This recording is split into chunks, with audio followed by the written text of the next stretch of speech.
True strength. Recognizing false truth. If you have never gone outside of your way to help someone, can you even demonstrate a composite understanding of the meaning of love? True love is driving 8 hours in the middle of the night because of a random phone call. If not for acts of these manifold and similar situations, would there even still remain a space still enough within the spiral of the all-pervading chaos for love to then even find a molecule of the air to breathe? I want the human race to evolve by mere application of the will. Those that are able to do this will be recognized. I am going to take you through a process, one that will let you begin to approach the level of superhuman. I want to give this gift unto the world. I would then encourage you that if this method helps you, you should then reinvent your own. Just think of this idea as a blank template with which you can then transpose your own particulars onto. I've been a seeker all my life. This lesson I want to share, because I think it would strengthen the human family against unnecessary war, sociological strife and illness, being manipulated, being deceived, as well as inherently working to not exhibit those flaws. We live in an age where a great deal of problems of the interpersonal existence come from the individual mind that fails to understand its own duality, denies itself, then strives outward and externally. This process is to balance, accept, and integrate the shadow self. Warning: this process is 100% not for the average person. You must be strong of body and steady of mind and have an unflinching will. Many turn around and nope out of fear merely from the first operation. If you are not completely certain in your courage, turn away and only come back when you consider yourself to be well bolstered and resilient and thereby up to the task. Herein is a trigger warning. If you are sensitive to philosophical or psychological exploration, then turn back. These ideas can absolutely cause mental breakdown in the unprepared. I am going to begin.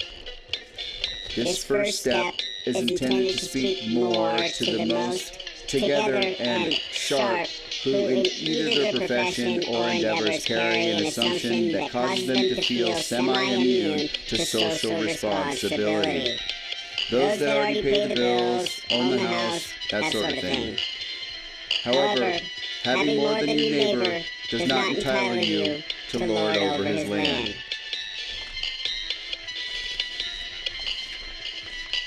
This will be very intense for some. Here goes. 1. You are wrong. You have been wrong. You will be wrong again. And that's okay. I have been wrong. You have been wrong.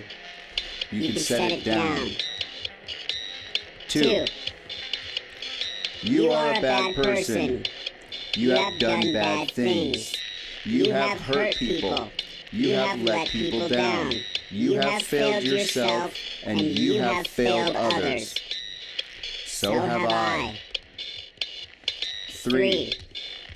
The person who accepts and acknowledges their part, their fault in things, be they petty or be they serious, will grow instead of receding. And with this memory, they can be immunized of those mistakes. 4. This acceptance and acknowledgement of part and fault does not preclude or include any other additional preconditions, agreements, or is intended to concur with notions that may be present in the conversation. Courage to look into one's shadow must be rewarded and never punished. We are now going to pause for a moment. Are you okay? This is a crucible of fire for the strong and the worthy. If you are disturbed, please turn back. It is not going to be held against you. If you take on more than you can handle, and you are lost because of it, well, that would be nothing short of tragedy. It is only going to get more intense from here. There is nothing wrong if you need to stop. One more for today. 5. Relationships. You know how immature you really are. You have been both childish and selfish in all your intimate, familial, and professional relationships. You are consistently inappropriate when you allow your emotions to take precedence over right behavior, selfless service, and true empathy. If you think you are exempt from this part of the lecture, then I got to spoil your rotten thought to inform you that you are the focus. You need to be laid low from pride the most. The people that you have hurt have then gone on to damage the same hurt onto others in such a way as living in a sick society where we are all terribly damaged become what is now considered normal. If you allow your damage to allow you to cause damage to others, then that which you hate is that which you are. One can never be healthy unless they put in the genuine work to both recognize and stop doing this. Neither is damage an excuse for current behavior.